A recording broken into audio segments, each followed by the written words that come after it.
Hello, everybody. This is Faye, and I sell Medicare plans. We are continuing in preparation for AEP. However, because there are still months remaining in this year that you can have an effective date so that you will make residual income for yourself starting January of next year, I thought that I would just put this little video in here to tell you the steps to actually do a plan review. It is very, very important that we understand that this year, particularly, there will be more people who are interested in reviewing what they have already. So we're not just looking for those people who are turning 65 or getting Medicare for the first time, but there will be 80%, 70 to 80% of the people who already have Medicare, I am told, will be looking to review what they have because of changes expected in their plans. Now, currently, the carriers have been offered some options to go back and try to reestablish the plan benefits and plan designs that they put together already and have been approved by Medicare, and they have until September 9th to get those in and do what they need to do. However, it is just a realistic fact of life that there are going to be changes coming next year. So if more people are looking to really change their plan, that means there will be more opportunity for you to actually reach those people. So how do you do that? And how do you do that? Start to do that now so that if you are able to review their plan currently, you may be able to find a special election where you can actually change the plan for them with a 2024 effective date.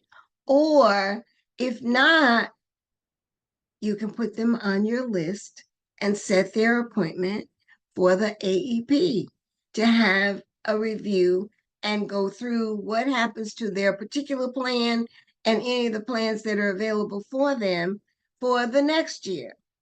So these are steps that you should take. And I'm going to make it real simple. You know me. I don't like to have things that are complicated. I like to have it simple steps that anyone who may not have done this for 20 years like I have, it makes it real easy and real simple. So the first thing you know is you just got to have permission to call. So no matter where you are, if it's an event, if it's a retail, if it's a bingo, if it's a birthday party, if it's an auction, if it's at a car show, no matter where you are, the goal is to obtain permission to call. To obtain that permission to call, you need to be conversational. You need to be able to engage with individuals. Now, for those of you who are even afraid to have your name on your phone and afraid to have your name on your email and don't have business cards, or you want to hand out business cards, but you want people to call you and you don't want to talk to them, this is not for you. This is absolutely not for you. This is for people who really want to engage with other people. That's what you have to do. So to get the permission to call, you're going to ask. You got to ask. If you don't ask, you don't receive. And when you get that permission to call, you're going to have a conversation. That conversation will include things like, what do you have now? What do you like about what you have now? What is it you don't like? What issues you might have with the plan that you have now? And make sure that you're able to obtain the copy of the card or the real name of the plan that the person has. If they tell you, I have blah, blah, blah carrier, that does not tell you what plan they have. Also, in this little short, brief conversation, you're going to ask them to put your number in their phone, or you're going to ask for permission to call them They have their cell phone with them. Take your cell phone out, Mr. Smith, please. And may I call you? I'm going to call you now so that when you see my number, you'll know that it's me calling you now that you've given me permission to call you. And this way you'll answer so that I can really find out what it is you have and how I might be able to help you.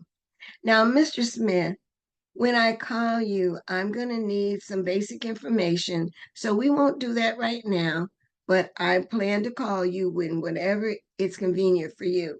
Is that okay? So get a good time to call, make a connection so they know that it's you calling and they're able to answer. Engage in little small conversation that's going to give you information that you need, particularly what is the issue that they don't like about what they have right now. What is it? And you may not be able to solve every problem, but remember, you are a solutionary.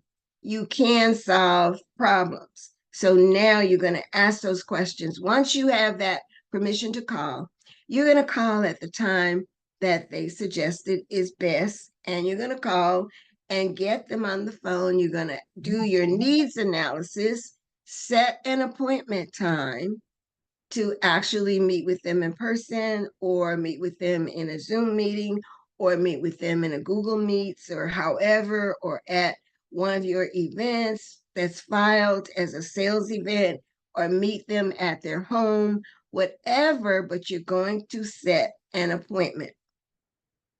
You're going to know when that appointment is because you've already figured out the days that you're available, the times that you're available, and you're going to work it out within those times and days.